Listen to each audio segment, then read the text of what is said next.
Pozdraví radosti. Bol si zachránený a dosiahol večný život.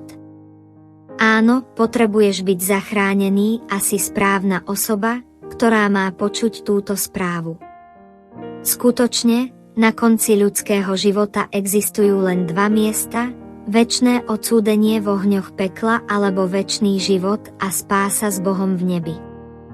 Kam sa dostaneš závisí od tvojho vlastného rozhodnutia.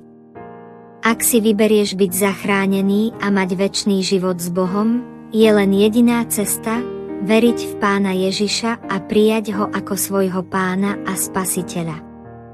Ak dnes rozhodneš veriť v Pána Ježiša, potom je spása tvoja. Prosím, povedz tieto slová so srdcom plným úprimnosti. Pane Ježiš, dnes verím a prijímam ťa ako svojho Pána a Spasiteľa. Verím, že tvoja smrť na kríži vykúpila všetky moje hriechy. Vstúp do môjho srdca a viedz môj život na tvojej spravodlivej ceste. Amen.